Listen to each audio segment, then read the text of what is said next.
Je suis Hugo Poisblanc et je m'occupe sur la Lyon eSport des partenariats, du sponsoring et des stands. Donc mon rôle, ça va être de démarcher un peu les différentes marques pour leur proposer d'être sponsors sur l'événement, de leur offrir du coup de la visibilité associée, puisqu'on a un événement qui est diffusé sur internet avec des visiteurs, etc. Donc on est vraiment sur un événement qui est comme l'événement sportif, on va essayer de trouver des sponsors pour nous aider à financer, et aussi des exposants qui eux vont venir avec leurs stands et leurs animations sur l'événement pour proposer des choses un peu aux visiteurs. La Lyon eSport, c'est un événement de jeux vidéo compétitifs qui a pour objectif de réunir les joueurs le temps d'un week-end pour des compétitions de jeux vidéo. Il va faire ce qu'on appelle une LAN party. Une LAN party, c'est une compétition où vous allez venir avec votre matériel, votre PC, votre écran, etc.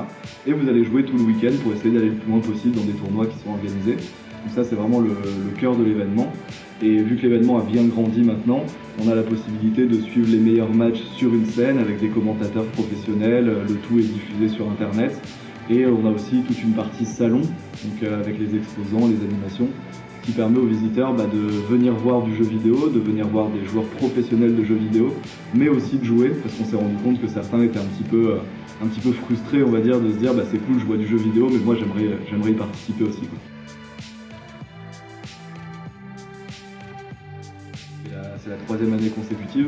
On est vraiment sur cette dimension salon, et là aujourd'hui on a chaque année entre 25 et 30 exposants différents qui vont proposer vraiment tout type de contenu, des animations en libre accès, des animations un peu spécifiques comme de la réalité virtuelle, ce genre de choses. Alors, voilà, vraiment tout un panel d'animations qui sont sur des jeux e-sport ou du moins sur du jeu vidéo pour que les gens puissent vraiment se dire ok, c'est le week-end jeu vidéo et je vais pouvoir m'amuser.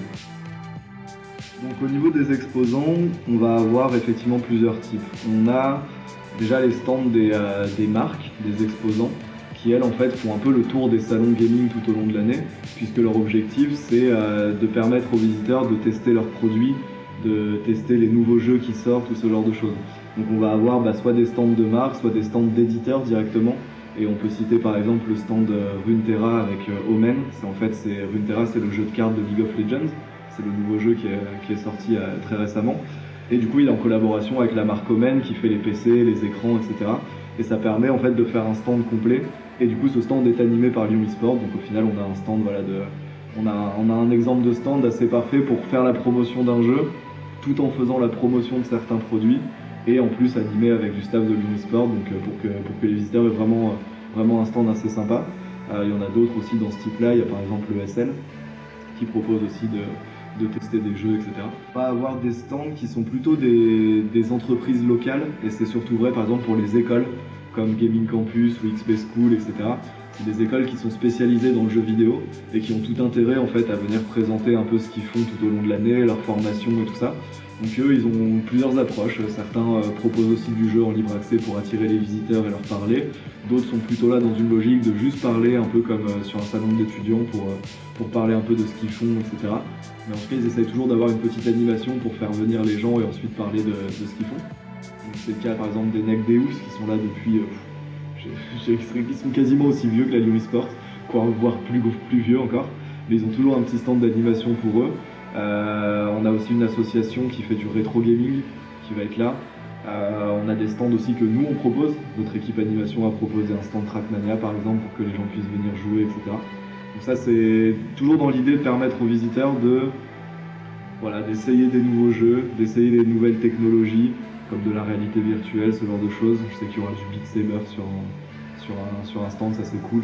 On essaye de faire du sabre laser en rythme sur la musique avec la réalité virtuelle et c'est assez cool. Après on a des stands plutôt de promotion de produits au sens large. Là je pense à DromIPad par exemple, où en fait eux font de la personnalisation de manettes. Et donc du coup sur leur stand on peut aller faire personnaliser sa manette PS4, on peut en acheter aussi sur place, on peut faire des commandes, etc. Et ça c'est assez cool parce que ça permet aux gens de découvrir aussi une nouvelle activité. Et pour la personne, pour l'exposant, c'est très important d'être au contact des gens directement pour avoir des retours et tout ça. Nous, on préfère vraiment que les stands arrivent avec des vrais concepts d'animation pour que les visiteurs à la fin se disent ok, je suis allé voir des matchs, c'était cool, il y avait une jolie scène, mais en plus de ça, j'ai joué à ça, ça, ça, et c'est ça qui nous intéresse.